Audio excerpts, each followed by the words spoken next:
Am I the a-hole for not telling my husband he smells sooner and ruining a friend's wedding? This week was the wedding of two of my husband's 33 male and my 31 female longtime friends. For some background, recently we've been having some issues. I told him I needed some space, so we agreed he should move back in with his mom temporarily. I wasn't thrilled about this because she tends to baby him, though I had to accept it as he had nowhere else to go and I wanted him out of the house. I wonder what to do about the wedding. We talked and decided it would be best for us to go together and for him to move back home afterwards. He didn't have time before the wedding to pack his things up, and so got ready at his mom's while I got ready at home and we planned to meet there. When he arrived, I was already chatting with friends. He came over to us and immediately I noticed his rotten stench on him. He smelled like he'd been dumpster diving. It made my eyes water a little. I noticed our friends noticing, but he was completely oblivious and kept on chatting. I tried to let him know discreetly, but he was not getting the hint at all. We took our seats in the chapel and the service was beautiful. By this point, my nose had pretty much tuned out the smell, but it was clearly affecting other people and I still hadn't had a chance to let him know. After the service, I saw an old girlfriend I hadn't seen in years and wanted to catch up. Apparently, while I was chatting with her, a friend had pulled hubby aside and basically told him he stunk. He got upset and demanded we leave immediately. In the car, we argued, and he told me I was a horrible wife to let him embarrass himself like that in front of friends, and I was probably laughing behind his back. He said that I knew he could be forgetful, and since he was my responsibility as his wife, I should have called him up at his mom's to remind him to shower. Usually he'll come in when I'm in. I was speechless and said nothing the entire car ride home while he berated me. This morning I checked my phone, and we have both been removed from a number of group chats that included friends that went to the wedding. I heard through some friends that the bride feels we ruined her day, as more people were talking about my husband than we thought, and she no longer wants to speak with us. I'm shocked and really hurt by this, and have been feeling guilty all day. I didn't want to embarrass him by letting him know when other people were around, but now I've costed him friends and feel like I handled it all horribly. So am I the a-hole? Now for the top comments. Told him he stunk. He got upset and demanded we leave immediately. In the car we argued and he told me I was a horrible wife to let him embarrass himself like that. Strong opening. He said that I knew he could be forgetful, and since he was my responsibility as his wife, I should have called him up at his mom's to remind him to shower. There it is. I'm gonna go not the a-hole. Your husband is the one who ruined their day by showing up smelling like a whale carcass. You could have said something. You did not. From his reaction, I'd bet he'd be mad either way, telling him or not telling him. And honestly, he should be embarrassed. He is a grown man, living with his mom, who still requires his wife to call him daily to remind him to shower. Nope. A 33-year-old man has to be reminded to shower? Leave him with his mom. He evidently needs a little more help from mom in being a grown-up. Not the a-hole. Seriously, I can't believe he pulled that nonsense on Opie, and she didn't kick him out permanently. Did his mommy need to remind him to shower every day before he moved out of home? Did past roommates need to check his hygiene before he left the house? My teenage stepbrother has autism, and even he remembers to shower daily and wear deodorant. And if he couldn't smell the rotting stench coming off him while everyone else could, then clearly he is too used to his own nasty scent. Vomit. I think Opie needs space from her partner permanently. Send him back to mommy. Not the a-hole, but your husband is. You want to stay married to this poor excuse of a man? Seriously? No one, and I mean literally no one, should have to tell their spouse to shower. Being forgetful is no excuse for poor hygiene. Does he not have a nose? Is he incapable of smelling or even feeling the filth on his body? The fact that he berates you and puts this entire situation on you would be enough for me to make the separation official. This is appalling behavior. Also, he obviously knew what day it was. He had to dress up and prepare for the occasion. Who doesn't shower before going to a wedding? Look, I've been known to push my luck in terms of time between showers. I'm gross, I admit it. But I would never, ever go to a special event without showering that day. Ideally, pretty much immediately before going, so I can be as clean and fresh as possible. This guy must have some executive functioning issues to not shower before dressing up for a wedding. Which, okay, everyone's got their issues, but he's a total a-hole for blaming his wife for it. Next story. Am I the a-hole for blocking access to my food and threatening no help with accommodation? I, 22 male, am in my first serious relationship with Hannah, 25 female. We have been together just under a year. She moved into my place 3 months ago. Everything was fine at the beginning, but once we started seeing each other more frequently, I noticed her bad habit. Every time we went out and food was involved, she would sample my food before I got to it. We are not just talking of a chip here and there for my chip butt sandwich. In actual classy places, she would take the first chunk of my steak/salmon/cake. You name it, she would take the first bite. I had several talks with her about this, but she said it was cute and not sinister. 4 months ago, Hannah got a job with training opportunity. After completion, when she returns to her normal place, the salary will be higher. My place is 40 minutes closer than where she used to live, and I offered her to live with me rent-free if she stopped this behavior. The first month, she stuck to our agreement. The second month, she slipped up a few times. This last month, she has gone back to her old ways, and last weekend was the turning point. I bake, it's a hobby, and I made a cake. After dividing it into 8, I left it in the fridge while I went out with a friend. Usually, when I bake and friends drop me off, I will fetch a few slices and thank them for the lift home with a cake. Imagine my surprise when I saw that each piece had a bite taken. I phoned my friend that I owed him cake and he need not wait for me to come back down. I was angry. I told her that she embarrassed me and we needed to figure out a solution. She went defensive and said she ate it due to loving me so much. That all women do this, and guys love it. I made it very clear that she needed to stop now, or there would be consequences. Next day, I bought a lockbox for the fridge. She was livid, but couldn't do much. Last night, she broke the lock and had taken a bite out all of my snacks and 2 slices of baguettes in there. I told her to pack her stuff and leave, while I stay with my mother for a few hours. She called me an a-hole for making her homeless and possibly ruining her employment opportunities. Guys, am I the a-hole? Not the a-hole. Also, major red flags here. She went defensive and said she ate it due to loving me so much, that all women do this and guys love it. Nope, they don't. This is very weird behavior. She's ignoring your boundaries and then she's using your inexperience against you to manipulate you into thinking this is normal. This is not a person who is acting in good faith here. This is a woman who is trying to use your inexperience and things like societal pressure on women regarding food to make you think your very normal boundaries and emotional reaction to your boundaries being crossed is incorrect. She's trying to get you to doubt yourself, your ability to set boundaries, and your emotional reactions. This person is bad news. Get away from her. It's super weird. The only time I taste my boyfriend's food is if he offers it to me. Honestly, I expect my partners will be taking bites of my food. I'm a chef. I love to cook, I love to eat, and I love to share food experiences. I understand I may be in the minority with this. That said, you can get out of here if you think you're getting the first, second, or even third bite of my food. I need a minute to enjoy it. Try to play it as it's meant. This behavior from Opie's girlfriend is beyond bizarre. It's super controlling. It feels like she's marking her territory. That is not cute. And the fact that she thinks it is shows complete immaturity. Taking a bite out of every slice of a cake doesn't show love. It shows selfishness because nobody else can have a piece. She will likely be a controlling, possessive partner as time goes on, and you'd be so much better off not just kicking her out, but ending the relationship as well. Not stay home. It shows I'm possessive of you and your stuff, and ruining it for everyone else. She's bad news. Get her out ASAP, and don't leave her alone in there. Also, change the locks ASAP. That possessive behavior can easily turn dangerous. If possible, have a camera pointed at your car. I have a bad feeling she's going to mess with it too.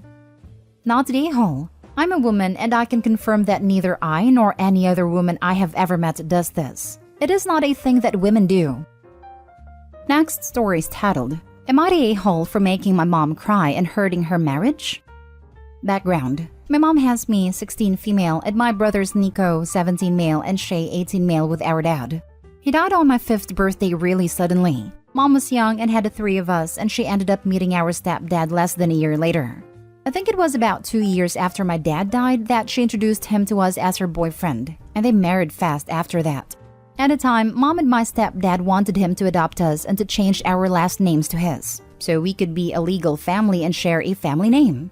We had said no, but they went through the process for the adoption, and when it came time for court, the judge took us aside and we spoke to him, and expressed that we did not want to be adopted or have our last name changed. It's not something I remember the best because at the time I was really upset, but the end result was the judge turned down the adoption request and the change of name request. My grandma said that the judge told my mom and stepdad that he didn't want to leave us feeling even more robbed of our dad by taking away his name and his ties to us legally. After that, my stepdad tried so hard to get us to start calling him dad.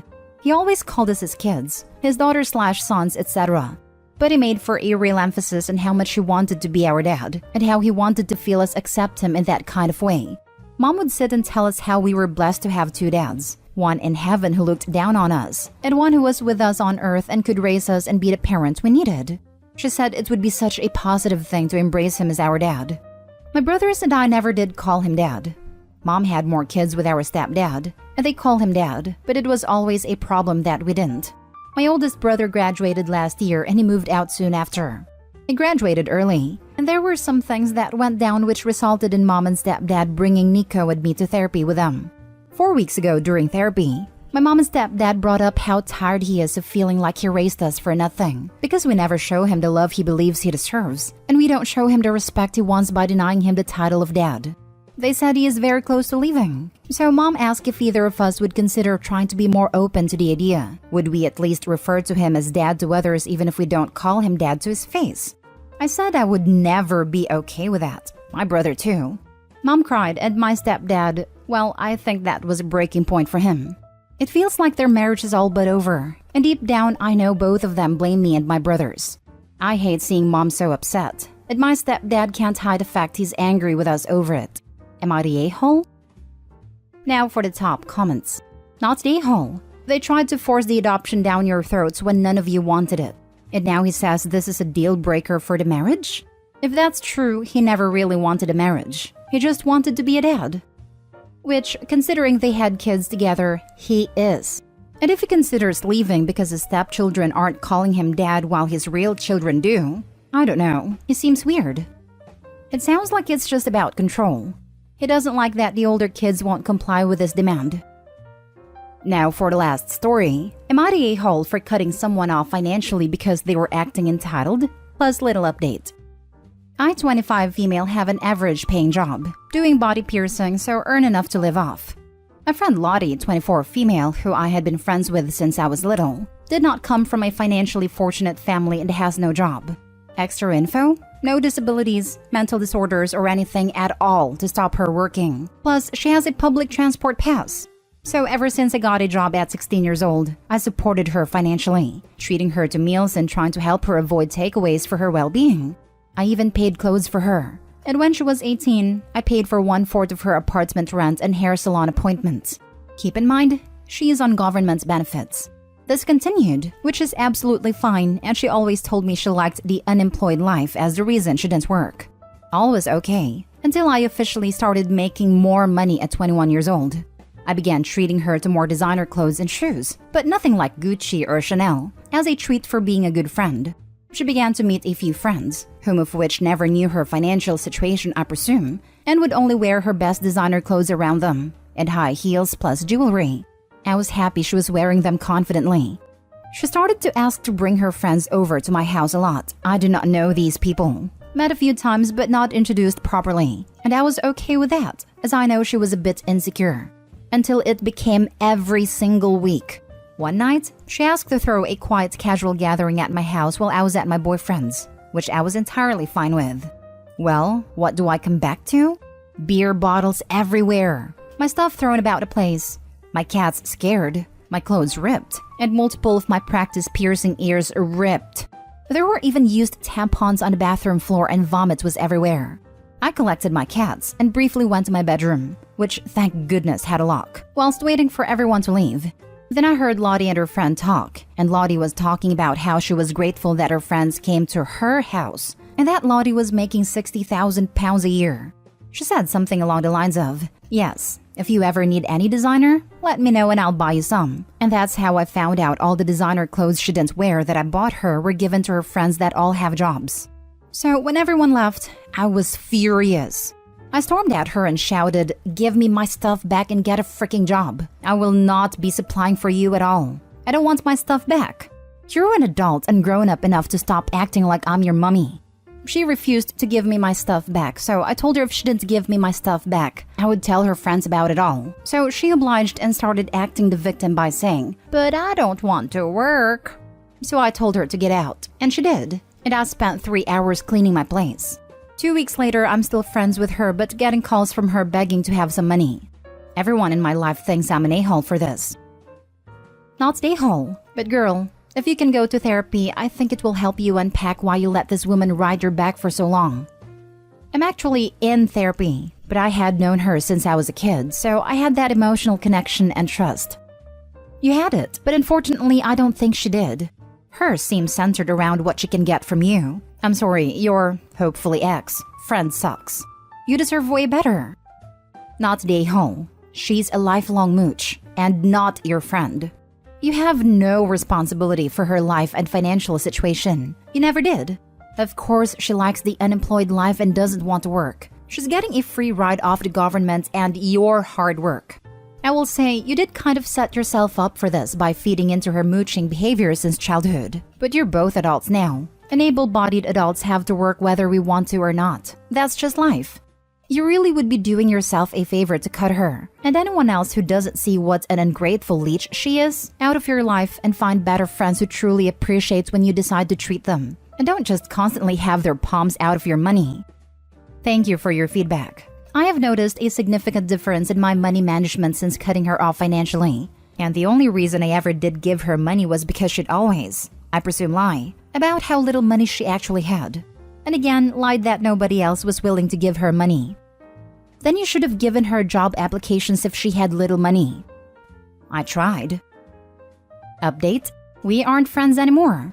Update: I've, female 25, returned from a month-long trip. And my roommate, female 22, has moved all her things into my room and has been living there, with no intention of switching back. Original post: so I moved into this flat about 8 months ago. I met Lana online on her roommate's website, and we clicked well. She's a bit younger, but seemed mature. We quickly agreed to be roommates as both of us were under time constraints to find a place to live, but have got on really well so far, up until this. Our flat is a 2-bedroom, and to be frank, my room is clearly the better one. It's bigger and has built-in wardrobes.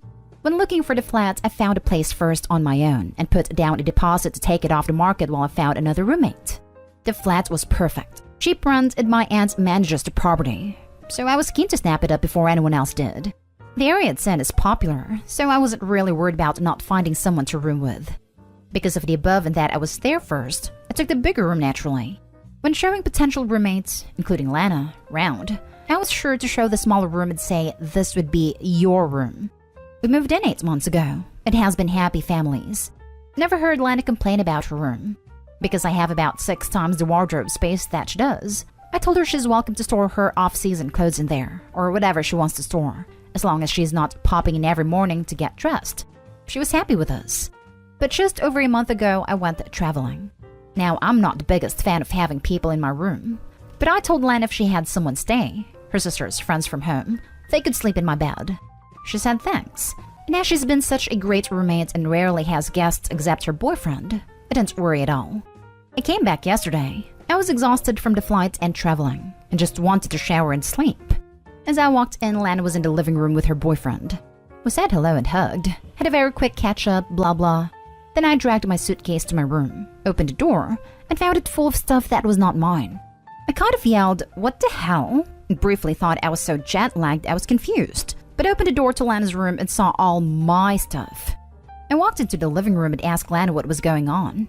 And she said, "Oh, sorry, I forgot to mention. I put my stuff in your room just because it's bigger and you weren't here and you said I could use it." I was honestly so tired I could have passed out then, so I probably wasn't in the best state, and told her to move it all back immediately. She said they were in the middle of making dinner and I looked tired, so I should have some sleep. Her boyfriend then said, "And anyway, you pay the same rent, so isn't it fair that you both get a big room at some point?" I was getting really frustrated, and I could feel tears welling up. Hysterical from lack of sleep. So I just said, "We'll deal with this tomorrow, and it's getting moved back." And then I went to sleep in not my room. I've woken up now, and I'm so pissed off. Lana's at work, so I can't talk to her. But what should I do when she's home? I feel like this is going to turn into an argument, And I don't think it'll be as simple as, okay, let's swap now that you're home. Now for the top comments before reading the first update. She moved your things out when you weren't there. You're off work now. Just swap things back straight away. Start with stripping the beds and changing the linen over. I wouldn't leave it till tomorrow. It normalizes the situation. If she comes home whilst you're in the middle of it, just keep going or ask her to help you. Her boyfriend should keep out of it. I assume he's lived there full-time over the last month and is seeing it as their flat now. Yep, this is my worry. I still paid rent for this month I was away, so I have every right to return to the same flat as I left. 3 separate points here. 1. They shouldn't have touched your stuff or moved rooms. Reverse that while they are at work. Just do it right now. Also, get a lock. 2. An even rent split with uneven rooms isn't fair. Even she has no room to complain because she knew that going in. If you want good relations going forward and to be the bigger person, perhaps decide what is a fair rent split and propose this to her when she gets back. 3. Boyfriend isn't supposed to live here and isn't paying anything. Does he now? Time to nip that in the bud. Move your stuff back. This isn't even a discussion. You found a place. You made it clear the smaller was her room. Put a lock on the door and say this isn't a discussion. It sucks she screwed herself over, but that's her problem, not yours. Edit. Also, if the boyfriend has been staying over all the time, nip that in the bud. You signed up for 1 housemate, not 2. If he cares so much, he can go rent a place with her. Be upfront and tell her in the future she needs to A. Ask because you didn't give her permission to your room, and B. If she wasn't happy with the deal, she should have said something or not rented a place. Not this weird passive-aggressive show of dominance. I plan on having a calm discussion with her, and her alone. If she fights me on moving the room back, I'll do it while she's at work and put a big lock on the door. I don't want to do it this way, but she's been so sneaky and passive about this that I'm not putting up with it. The boyfriend generally isn't around too much as mine is at least. It's never bothered me before, but I think he's just finished uni, so he's probably been here a lot since he left school. She's been a dream to live with up until now, which is why I'm leaning towards this being the boyfriend. I'm going to talk to her about it and hopefully resolve it, but this matter isn't flying with me. Just do it. Just move your stuff back. ASAP. She's already convinced that her getting the big room is fair because you both pay the same amount, and you're not talking her out of it anytime soon. So move your stuff and put the lock before she comes back, and before she's the one that puts the lock. This is simple. You don't need to have a discussion with her. While she's at work, move your stuff back to your room. Take her off-season clothes out of your closet and install a lock. If she had an issue about the price she's paying or the size of her room, she should have negotiated that during the contract signing. Also, do not allow a third party, her boyfriend, who does not live there, dictate or comment about anything to do with that apartment. To be honest, your roommate sounds like a crappy person and opportunist under that niceness. Anyone who would move all of someone's stuff out of their room is not nice. Edit. I've taken the advice of most people on this thread and moved my stuff back. It's taken hours and I'm knackered, but I think if I left it another night it would be a real problem. I sent her a text when I was almost done, in case she kicked up a storm and came home, to say, "Hi Lana, hope you're having a nice day at work. Just to let you know I'm moving my stuff back into my room. Didn't want you coming home and walking into the wrong one. Yes, I'm petty. I'll be talking to her when she gets in because this is out of character for her, to the point of it being bizarre. She's never been anything but a model roommate, so I'm gonna give her a chance before we're donezo. If she wants to be reasonable and have a chat about rent portions, I'm happy to do that. She's never had a problem with the rent before. And honestly, I've never had uneven rent amounts in any place I've ever lived, whether I had a bigger room or smaller room. But a lot of people here are saying it's the norm, so I'm open to talking about it if she's not ridiculous. Edit 2. Lana should be home in a bit. I'll update when I can. And now for the first update. Hi everyone. I've got about 1 million messages asking for an update, but last night was a bit mad and I'm still pretty jet-lagged, so sorry but I went to sleep. Anyway, here we go. So as you know, I texted Lana to tell her I moved my stuff back. She didn't reply to me. Fine, whatever. But she didn't kick off, so I figured we were okay. I told my aunt what had happened, who was as baffled as all of you, and I told her it was probably all sorted, just keeping her in the loop. I also told my boyfriend who works about 5 minutes down the road. He offered to come around, in case Lana's boyfriend came around, but I told him not to because then we're ganging up on Lana. He insisted on going for a coffee with his mate a couple of roads away in case we needed backup, which is a bit ridiculous, but very cute of him. So I did get myself a glass of wine while waiting for Lana, not because I was nervous, I just like wine. And she came home. I was sat in the living room and gave her a very cold hi when she walked in. She sort of froze, bag in hand, and her eyes darted between me and my /not her /our bedroom door. She blurted, "Did you do it?" And I said, "What, move the rooms back?" "Yeah, of course." And her eyes went all wide, and she dropped her bag and ran into the bathroom. I could hear her talking on the phone. So I was like, yippee, I guess Tom's coming around. Fun. I heard the door unlock, and I was about to go full Hulk on how psycho she is when she came out the door and stood between our bedrooms. Their doors are adjacent, and she just stared between them both, breathing heavily. It was really odd. Then I noticed she was crying and getting a bit panicky, so I asked what was going on. She burst into tears and said, "Oh my god, he's going to kill me," and just sobbed. So yeah, it was the boyfriend's idea completely, as a lot of us suspected.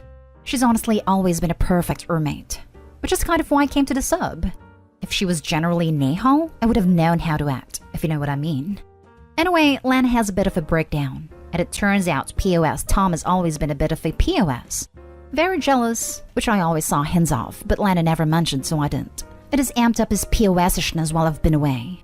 When I left, he just finished school and basically moved in and announced. And when she'd mentioned he hasn't been home in days, he'd give her the, "What, don't you love me? I treat you so well. You're so selfish, blah blah, crap," and refused to move.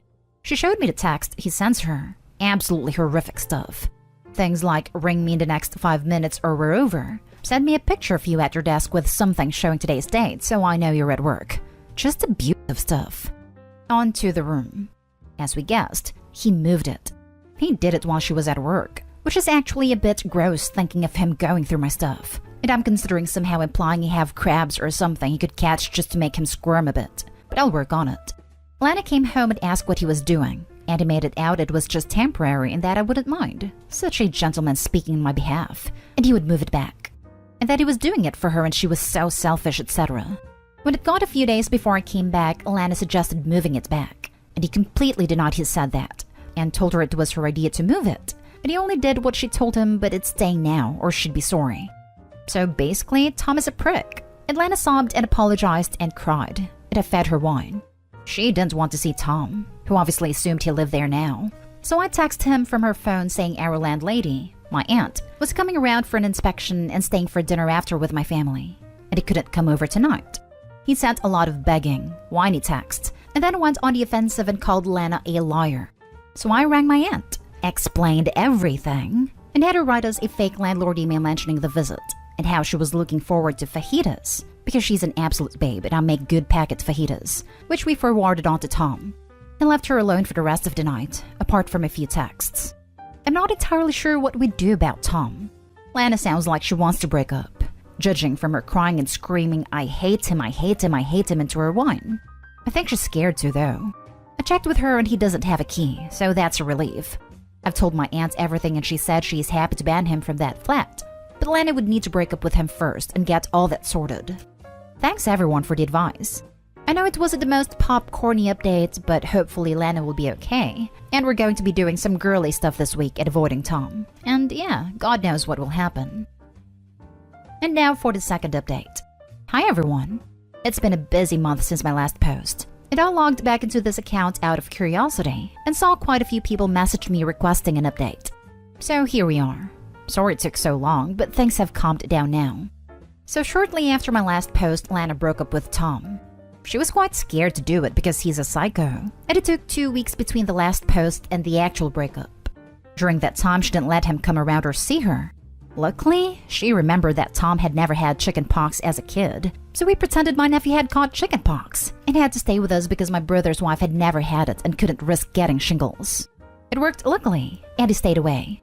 She told her family and close friends about what it'd been like, in case he contacted them to get in touch with her and lied about what happened, and then texted him saying she wanted to break up.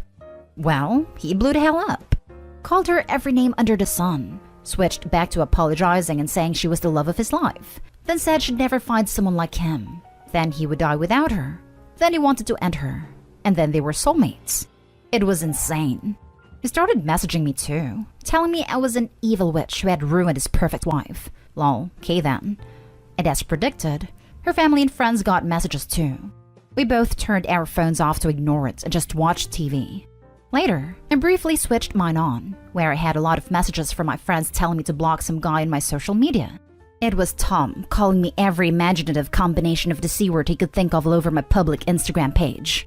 There were even a few racial slurs, which was odd because we're both white, but okay. Lana had already blocked him on everything, but silly me forgot to make my Insta private. The next day, he rang Lana's office. She was so embarrassed, it was awful, to tell her he was driving down to our flat. She rang me and I rang my aunt, who you remember manages the property, who told us it was time to call the police. We filed a report about Tom, and they said to update us on the situation.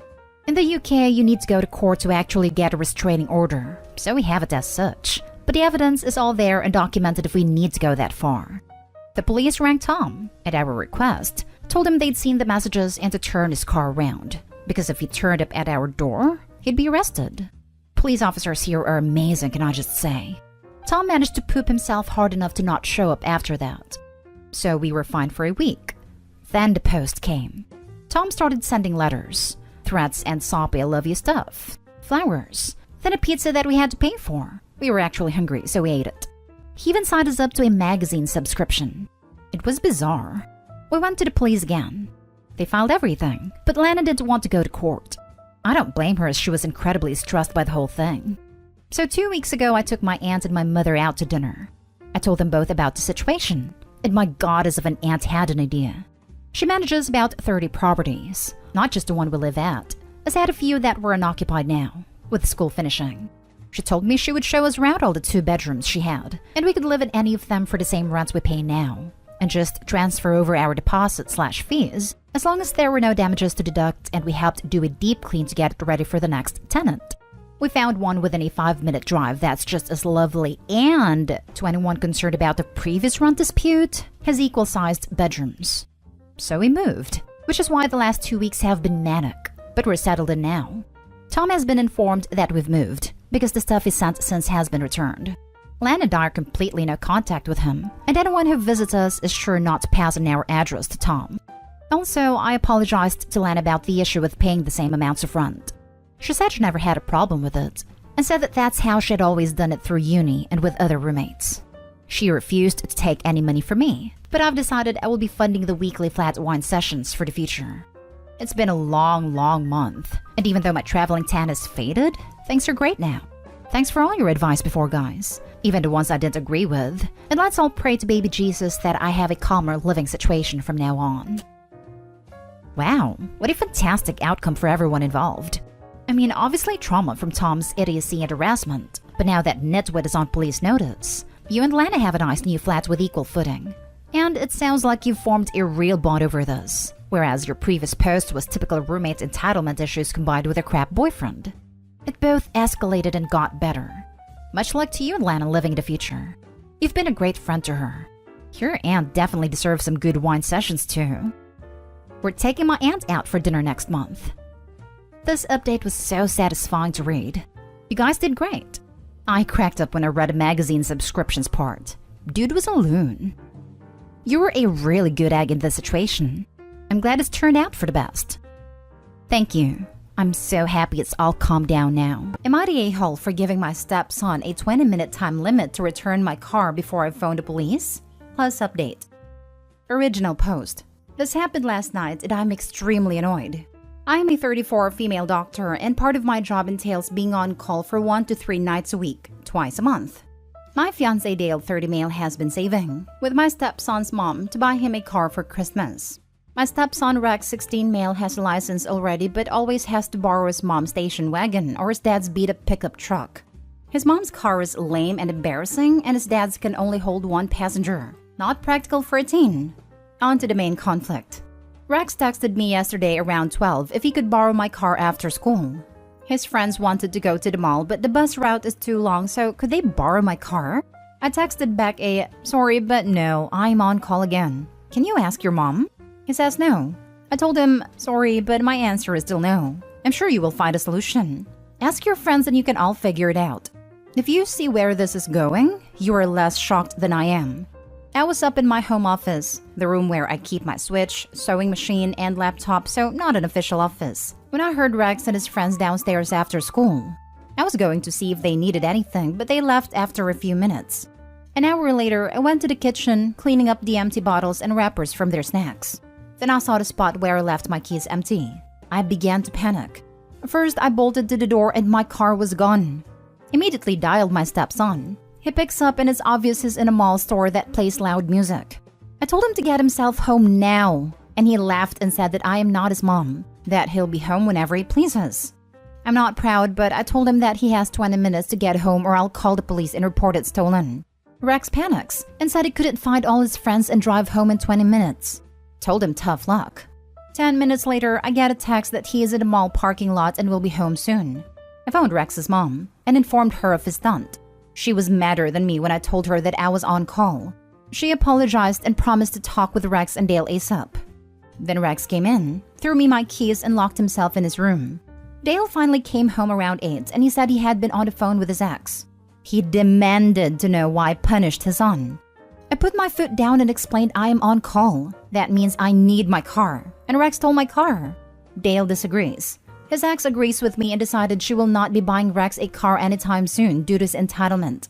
Dale thinks I am making a big deal out of nothing. I didn't end up going into work, so why did I have to threaten Rex? I've only gone in twice this year while on call. But just because nothing happens doesn't mean that I'm always clear. Rex is now grounded. Fiancé barely speaks to me but asks me when I'm going in today. I'm not, and if I will apologize.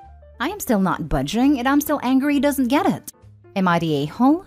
Editing because it came up in the comments. Yes, Dale was 14 when Rex was born. Don't get hung up on this. It isn't about teen parents.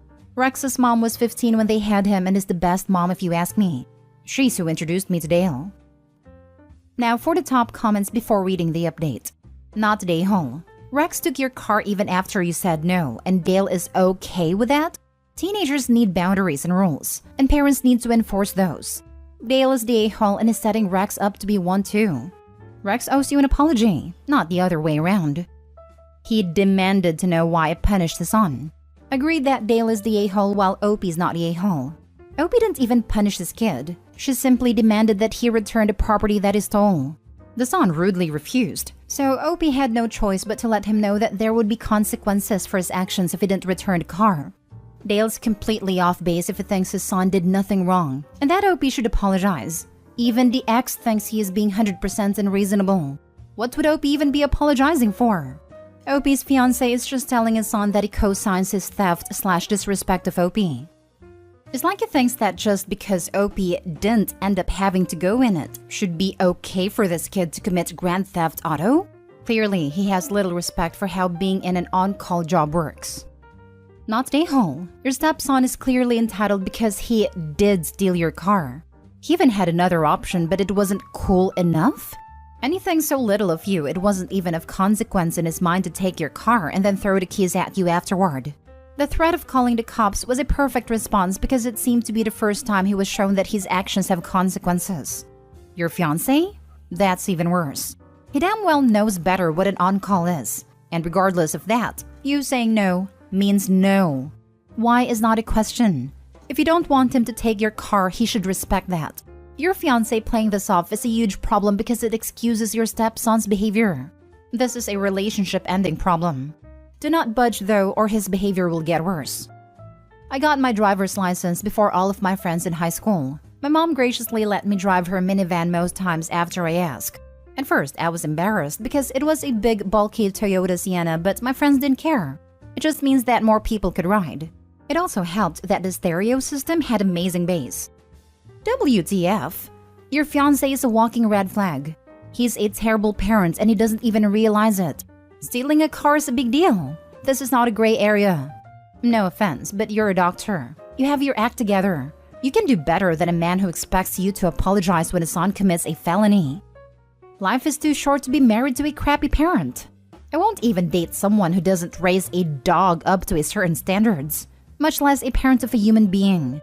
This isn't a harmless prank either. Even if Opie was a stay-at-home mom, Taking a vehicle without permission is at least a $10,000 to $25,000 item that they may not want a potentially uninsured teenager driving. Some people aren't even comfortable letting their friends drive their vehicles. The entitlement this teen has could ruin his own life. I'm military, and a lot of the senior generation NCOs who were teens in the 80s committed crimes like this and were given an option: lengthy jail sentence or serve a stint in the Army. My favorite master surgeon stole a car at 18 and chose the Army. He now has a daughter graduated from West Point, and he retired to work at Raytheon on top secret missile projects. Kids these days aren't given second chances like this anymore. It could stay with him forever. Edit/update. Now I can see why my friend told me the sub can be a little much. I'm very thankful for these responses, but I think I'm going to leave the comments now and have a very frank discussion with Dale tonight. Rex is with his mom, so he won't be in the middle or get involved. Kids still wouldn't look at me and called me a witch who won't let him get his own car now. Now for the full update. So apparently Dale reads through this subreddit on his work breaks. He texted me a link to my post during his dinner break. A short time later, I first received a call from Rex's mom who said that Dale called her and ranted about how I made him look bad online. She told him that she didn't care because he did not react the way a good parent should. Dale was so furious that he told her that he would be calling his mother to see if someone actually cared about his feelings. Dale's mother handed his butt back to him good and reiterated to Dale that he was not an active part in his son's life until he was 6, so he has no leg to stand on. Dale tried to complain about how everyone was being unfair to him. She shut him up and told him that his son did something wrong, and this is not about punishing him for being a bad father. Dale returned home a little while ago, about an hour earlier than he usually does. He looked defeated, but he was still short with me. Said he was disappointed that I posted and now everyone who knows will think he's a joke and a bad father. I didn't think this conversation would end up with my ending the engagement and relationship, but it did. The house is all in my name, so Dale is packing up his things and crawling back to his mom's house. The wedding wasn't set, so no money or time lost there. Dale said so many things that I don't even want to write down. This is not the man who I have known for 4 years. And I'm honestly shocked at how selfish he is. He said my doctor money would have to buy Rex a car to make up for all the hard feelings. I am astonished at how delusional he is. I am done with his account and will not be returning. Edit to add that also, the fact he wasn't in Rex's life till age 6 was a huge red flag to me. He never mentioned it and refused to admit it was a big deal during the argument we had when he came home. Sending internet hugs, OP. Sorry for something so important to end over something so stupid and ridiculous. At least it showed you before you were too committed what you were getting into. Next story. Am I the a-hole for taking my car back, causing my sister to lose her job? In January, my sister Jan, 28, had her car broke down and had to be scrapped. My sister works an hour's drive away from her apartment, and there are no public transit options to get her to and from work. She was denied a car loan for bad credit, along with not being able to afford to put any money down, and things were looking pretty dire. I'm the only person in the family with good enough credit to get a decent car loan, so my parents talked me into taking the loan out and registering the car under my name.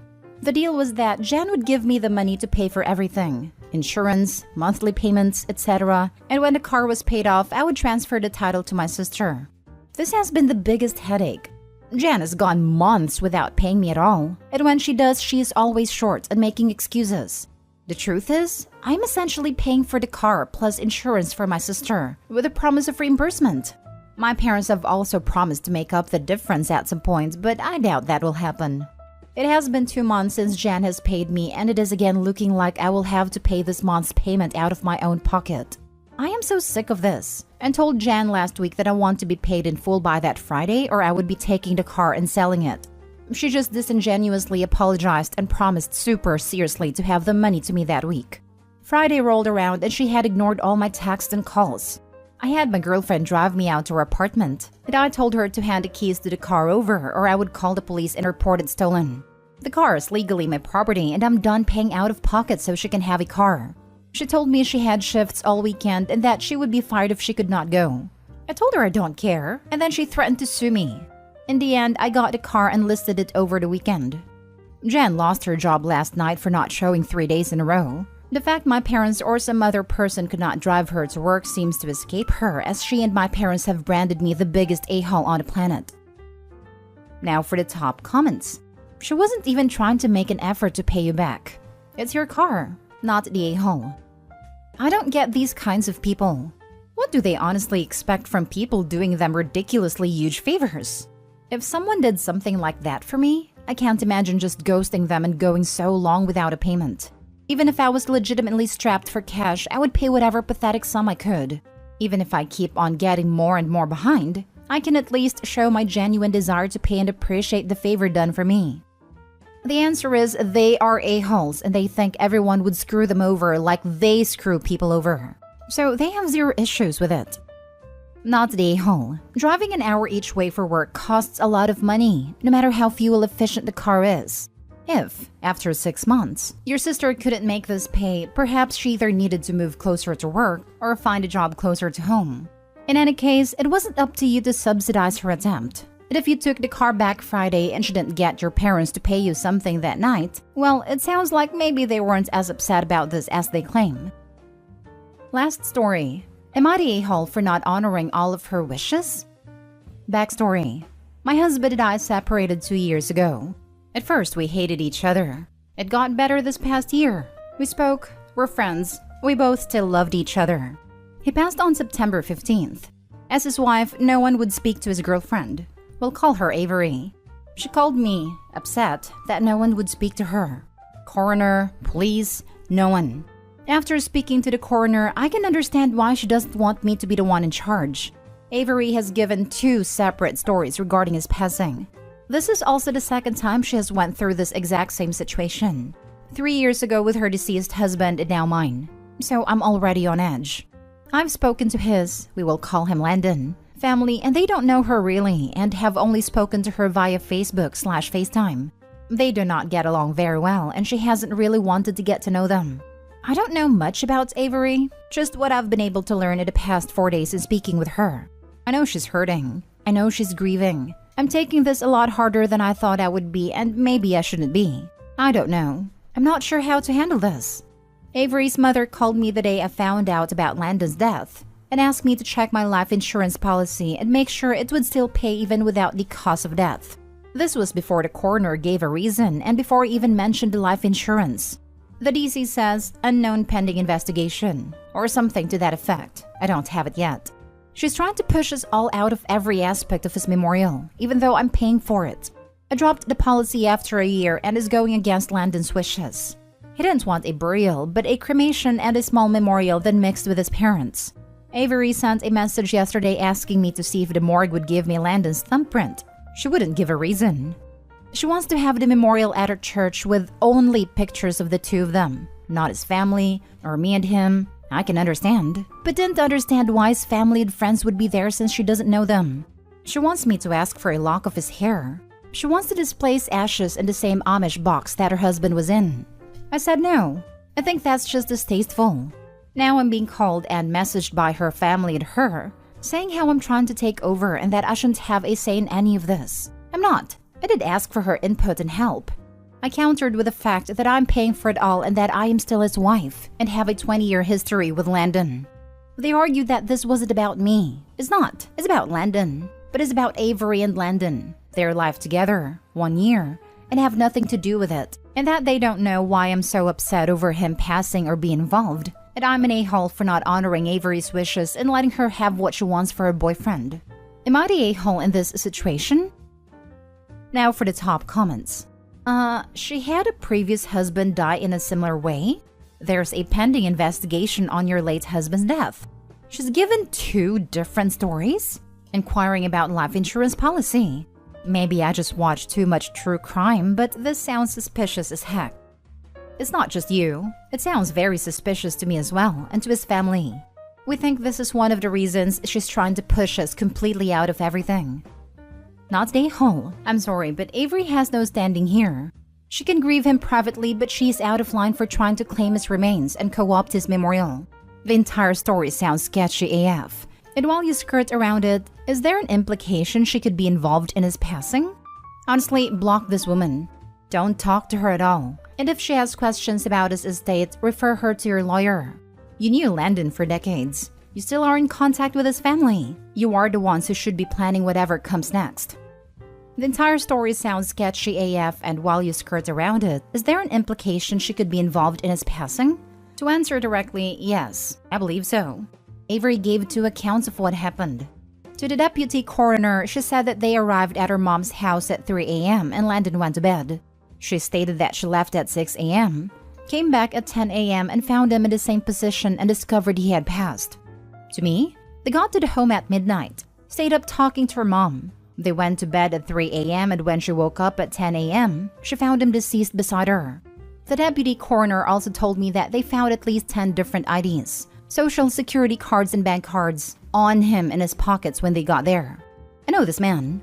He always emptied his pockets before he went to sleep and would put his wallet and anything he had in his pockets, except for his phone, in his slippers or shoes. He did this every night, no matter where we were.